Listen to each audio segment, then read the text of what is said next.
Welcome to episode 24 of Followers of the Cross podcast. This is your host, Jason Reynolds. Before I get to the program, an interview with filmmaker and pastor Lucas Miles, I'd like to thank my listeners. The numbers for this podcast are booming. I'm hosted on Spreaker, which has worked well so far. You can find me on Google Play Music, iTunes, or through social media. Look for Followers of the Cross on Facebook. My Twitter name is Tennessee Christian News. Kent Philpott, a pastor, is author of the book Allah Wills. He recently told me that somebody who heard my podcast with him bought 10 copies of the book. If Allah Wills provides a way for Christians to form relationships with Muslims, which is a good way to reach them with the gospel. Now for a commercial.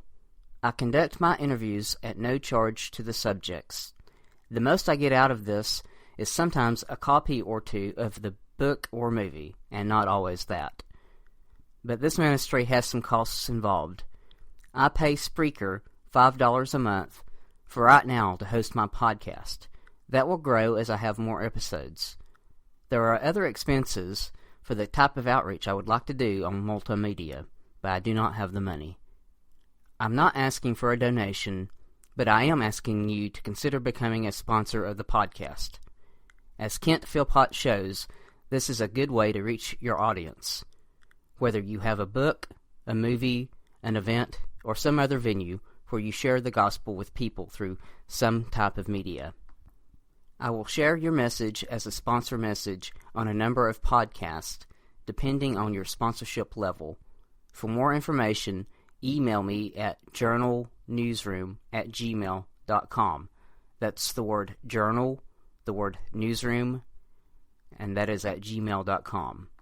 Now to the episode information. Today's interview is with Lucas Miles. He is senior pastor of Oasis Network of Churches in Granger, Indiana. He is also pastor of the Oasis Network for Churches, a global church planting organization. Lucas is the author of the book Good God, which explores the way that mankind blames God for the problems that God does not cause. The book helps you to explore having a healthier relationship with God. Lucas also produces films. I have split my interview with Lucas into 2 parts. This podcast episode, focuses on a new teenager comedy called Crowning Jules that Lucas has produced as a movie. At the time of this recording, Lucas is searching for a distributor. The likely distribution date is sometime in 2017. This podcast episode also explores the production of films and how Lucas uses his work to witness to people in the film industry. Part 2, the next podcast episode, will focus on a future documentary that Lucas is working on concerning the historical figure of Nimrod and the rebellion against God.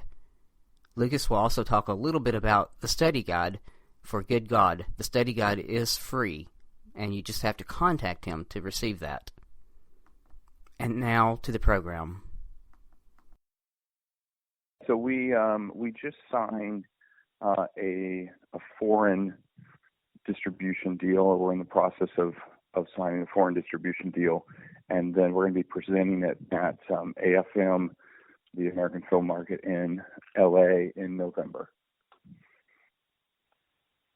And what is that, when you say the American Film Market, what can you tell the audience about what that means?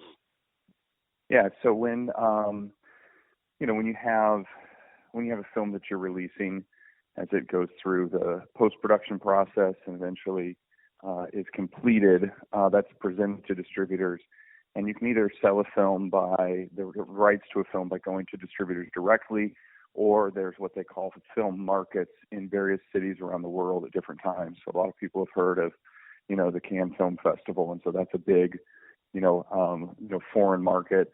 There's also one in Berlin, and then Los Angeles hosts one in November that they call AFM, and so that's where Crowning Jules will be presented. And so film buyers and distributors from really all over the world will be descending onto Los Angeles for a week, and so we'll have an opportunity to show the film to multiple parties and discuss release and opportunities, and then eventually you find the right partner, for the project there.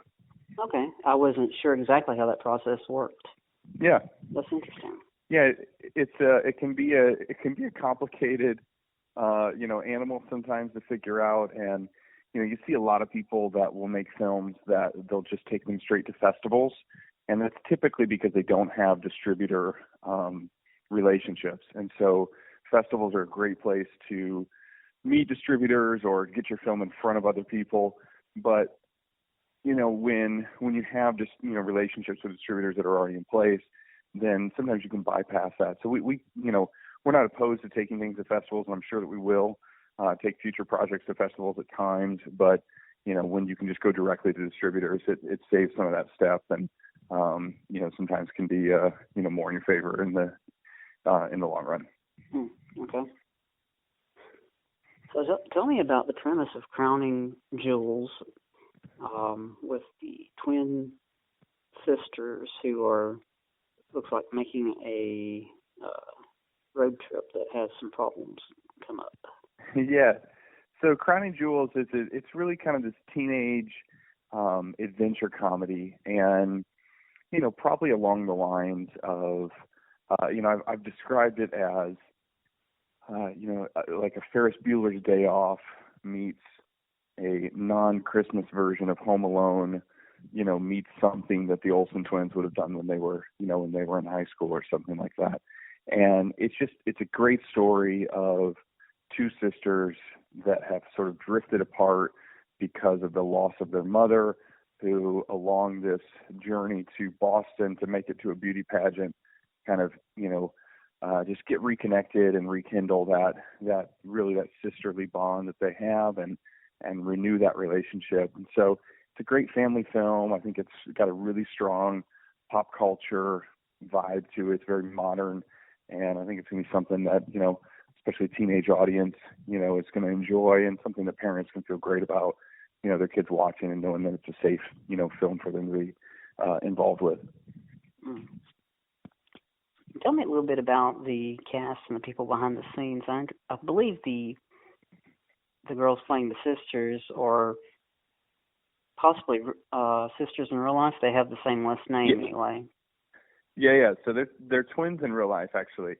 And so I've had a lot of people ask, and seeing the trailer, if they were if there was just one person, playing both roles. But there actually are twin sisters, which was a ton of fun, and they do finish each other's sentences and do all the other things that you expect twins, to do stereotypically.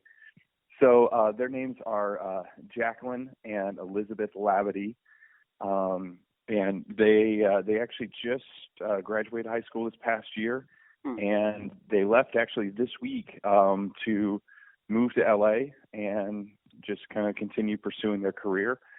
They appeared on the sitcom on ABC, The Middle, this year, and so they had a guest starring role on that. And it's we're crossing our fingers, hoping that could be something that turns into a little bit more of a reoccurring role for them. So they played actually two college-age sisters attending the same college where the girl who's sort of the star of The Middle goes to.